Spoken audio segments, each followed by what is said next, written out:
நம்மளை தேடி வரணும். நாம செய்யக்கூடிய அந்த பணியை பார்த்துட்டு, இந்த ஒரு வருஷம் நம்ம செய்ய போற பணியை பார்த்துட்டு எந்த ஆளுங்கட்சா இருந்தாலும் எதிர்கட்சா இருந்தாலும் சரி நம்மளை தேடி வரணும் அப்படின்னு சொல்லி எல்லாரும் நினைங்க. நானா போய் நிக்க கூட நினைக்க, அது அசிங்கம் நினைக்க. நான் போய் நின்னோம்னா உங்களுக்கு தான் கேவலம், இந்த எனக்கு தான் அசிங்கம். இப்படி இல்ல, நான் ஏன் போய் ஒரு மந்திரியவோ ஈஸியா பாத்துடலாம், எங்க இருக்கீங்க வணக்கம் நான் வரேன் அப்படின்னு சொல்லிட்டு போய் பாத்துடலாம். நாம தலைவனா நினைக்கக்கூடியவன் போய் திராவிட கட்சியில ஒரு மந்திரியை பார்த்துட்டு எப்படி நிக்காம போற, அங்க போய் இப்படி நிக்காம நீங்க கூணி குறுகிறிவே. இப்படி இல்ல, என் மேல நீங்க உசுரியா வச்சிருக்கீங்க. நீங்க மட்டும் அந்த சமுதாயம் என் மேல உசுரியா வச்சிருக்கு, என்னைய நம்புது.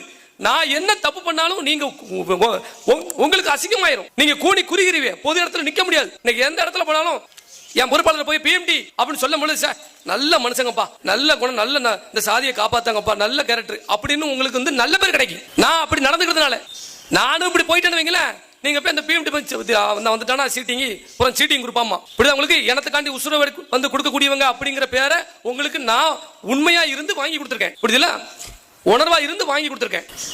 அதனாலதான் என்னைய மாதிரியே ஒவ்வொரு மாவட்டத்திலும் எசைராஜா உருவாகணும் அப்படின்னு நினைக்க உருவாக்கிட்டு இருக்காங்க. புரியுதுல, நான் மத்த இயக்கங்கள் மாதிரி எனக்கு மட்டும் தான் மாலை வரணும், எனக்கு மட்டும் தான் சால்வு போடணும் அப்படி நினைக்கக்கூடிய ஆளுடைய நான்